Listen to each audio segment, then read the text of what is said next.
नमस्कार मंडळींनो, स्वागत आहे तुमचं माझ्या हर्षू विथ स्टोरी या चॅनलवर. रात्री झोपेत पायात गोळे का येतात? शरीर देत असलेला हा इशारा दुर्लक्षित करू नका. नमस्कार मित्रांनो, रात्री गाढ झोप लागलेली असते आणि अचानक पायाच्या पोटरीत किंवा तळपायाच्या इतका जोराचा गोळा येतो की झोपेतून अचानक जाग येते. काही सेकंद, काही मिनिटं असह्य वेदना होतात आणि गोळा गेल्यानंतरही पाय दुखत राहतो.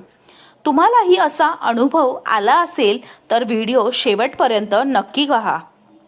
कारण रात्री पायात गोळे येणं हे नेहमीच गंभीर समस्या नसली तरी काही वेळा ती शरीराकडून मिळणारी सूचना असू शकते. सर्वात आधी एक गोष्ट समजून घ्या. पायात गोळा येणं म्हणजे स्नायू अचानक आकुंचन पावतो आणि काही क्षण तो सैल होत नाही, त्यामुळे तीव्र वेदना होतात. हा त्रास विशेषतः पोटरीच्या स्नायूंमध्ये जास्त दिसून येतो. आज पाहूया आपण ह्यामागची सामान्य कारणं. पहिलं कारण म्हणजे शरीरात पाण्याची कमतरता.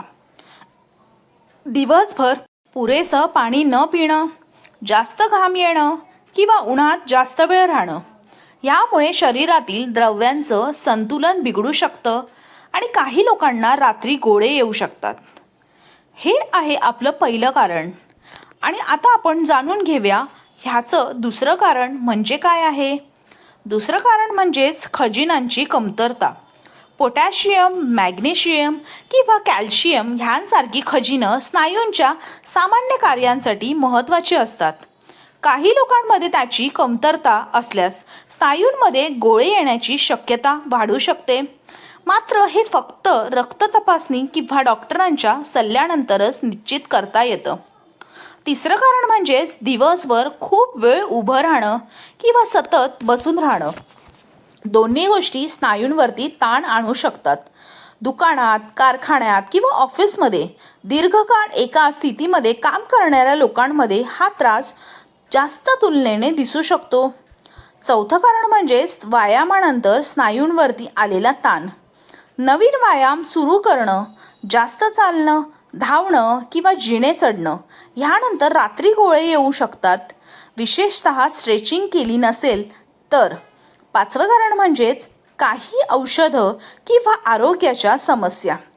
काही औषधांच्या दुष्परिणामामुळे किंवा मधुमेह, थायरॉईड, किडनीचे काही आजार, नसांशी संबंधित काही समस्या अशा कारणांमुळेही काही लोकांना वारंवार गोळे येऊ शकतात. त्यामुळे हा त्रास सतत होत असेल तर त्यामागचं कारण शोधणं महत्त्वाचं आहे. आता प्रश्न पडतो की हा त्रास कमी करण्यासाठी काय करावं. सर्वप्रथम दिवसभर पुरेसं पाणी प्या. संतुलित आहार घ्या, ज्यामध्ये फळे, पालेभाज्या आणि इतर पोषक पदार्थ असतील. झोपण्यापूर्वी पोटरी आणि पायांचे हलके स्ट्रेचिंग करा. दिवसभर एका स्थितीमध्ये उभं राहणं टाळा आणि आरामदायक पादत्राणं वापरा किंवा शरीराला नियमित हालचाल द्या. जर रात्री अचानक गोळा आला तर घाबरू नका. पाय उचलून हळूच पायाची बोटं आपल्या दिशेने ओढण्याचा प्रयत्न करा आणि हलक्या हाताने पोटरीची मालिश करा. काही लोकांना कोमट शेक घेतल्याने आराम मिळू शकतो, पण काही परिस्थितीमध्ये डॉक्टरांचा सल्ला घेणं आवश्यक आहे.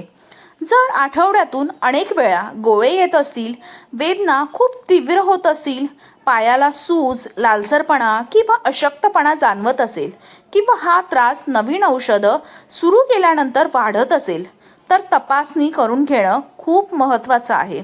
तर मंडळींनो, आजच्या ह्या गोष्टीमधून, आजच्या ह्या विषयामधून आपल्याला हा आजचा विचार भेटतो की शरीर छोट्या वेदनांमधून आपल्याशी संवाद साधतं, पण त्या संकेतांकडे वेळेत लक्ष दिलं तर मोठ्या समस्या टाळता येऊ शकतात. व्हिडिओ आवडला असेल तर लाईक करा, शेअर करा आणि अशाच हेल्थ आणि मोटिवेशन विषयांवरती माहितीपूर्वक व्हिडिओंसाठी हर्षू विथ स्टोरी ह्या यूट्यूब चॅनलला सबस्क्राईब करायला विसरू नका. तुमचं जास्तीत जास्त सबस्क्राईब किंवा मला एक सबस्क्राईबसुद्धा महत्त्वाचा आहे. तर तुम्ही जास्तीत जास्त माझ्या व्हिडिओला सबस्क्राईब करा. धन्यवाद. निरोगी राहा आणि स्वतःची काळजी घ्या. तर मित्रांनो, नक्की माझ्या चॅनलला सबस्क्राईब करा, व्हिडिओला लाईक करा, कमेंट करा आणि तुमचं एक सबस्क्रायबरसुद्धा मला